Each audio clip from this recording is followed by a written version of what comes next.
Assalamualaikum warahmatullahi wabarakatuh. Perkenalkan, nama saya Nabila Parmeswari Junaidi, kelas 10 TJKT 2, nomor absen 17. Materi yang akan saya bawakan kali ini adalah kedatangan bangsa Portugis ke Indonesia. Proses kedatangan bangsa Portugis. Tahun 1487, Bartolomeus Dias mengitari Tanjung Harapan dan memasuki perairan Samudra Hindia. Tahun 1498, Vasco da Gama sampai di India. Namun, orang-orang Portugis ini segera mengetahui bahwa barang-barang dagangan yang mereka hendak jual tidak dapat bersaing di pasaran India yang canggih dengan barang-barang yang mengalir melalui jaringan perdagangan Asia. Karena itu, mereka sadar harus melakukan peperangan di laut untuk mengukuhkan diri. Alfonso de Albuquerque ialah panglima angkatan laut terbesar pada masa itu. 1503, Albuquerque berangkat menuju India. 1510, menaklukkan Goa di pantai barat yang kemudian menjadi pangkalan tetap Portugis. Pada waktu itu telah dibangun pangkalan-pangkalan di tempat-tempat yang agak ke barat, yaitu Ormuz dan Socotra. Rencananya ialah untuk mendominasi perdagangan laut di Asia dengan cara membangun pangkalan tetap di tempat-tempat krusial yang dapat digunakan untuk mengarahkan teknologi militer Portugis yang tinggi. 1510 mengalami banyak pertempuran, penderitaan, dan kekacauan internal. Tampaknya Portugis hampir mencapai tujuannya. Sasaran yang paling penting adalah menyerang ujung timur perdagangan Asia di Maluku.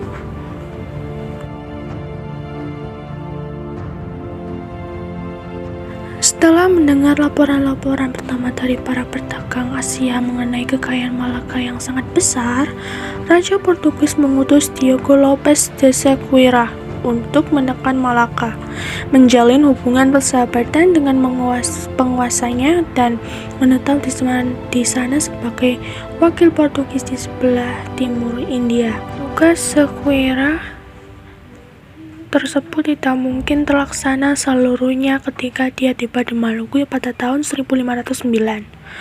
Pada mulanya, dia disambut dengan baik oleh Sultan Mahmud Shah. Tetapi kemudian komunitas dagang internasional yang ada di kota itu meyakinkan Mahmud bahwa Portugis merupakan ancaman besar baginya. Akhirnya, Sultan Mahmud melawan Sequeira, menawan beberapa orang anak buahnya, dan membunuh beberapa yang lain. Dia juga mencoba menyerang 4 kapal Portugis, tetapi keempat kapal tersebut berhasil berlayar ke laut lepas. Seperti yang telah terjadi di tempat-tempat yang lebih ke barat, tampak jelas bahwa penaklukan adalah salah satu-satunya cara yang tersedia bagi Portugis untuk memperkokoh diri. Tujuan kedatangan bangsa Portugis. Bangsa Portugis adalah bangsa Eropa pertama yang mencapai daerah Kepulauan Nusantara. Tujuan mereka saat itu untuk mendominasi sumber perdagangan rempah-rempah yang menguntungkan pada awal abad ke-16. Dampak positif. 1. Banyaknya dibangun pelabuhan-pelabuhan sehingga Indonesia menjadi pusat perdagangan di Asia Tenggara, terutama di daerah Malaka.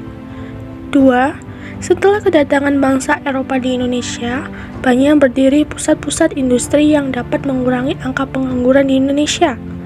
3. Dibangunnya sarana jalan darat sehingga antar kota yang satu dengan yang lainnya terasa dekat. 4. Didirikannya sekolah yang dapat mencerdaskan para generasi penerus bangsa Indonesia. 5. Terbukanya jalur pelayaran dunia. 6. Terdapat pendapat bahwa bumi itu bulat. 7. Ditemukan benua-benua baru di dunia. Dampak negatif. 1. Masyarakat Indonesia merasa tertindas dengan kedatangan bangsa Eropa yang selalu bersikap semena-mena terhadap bangsa Indonesia.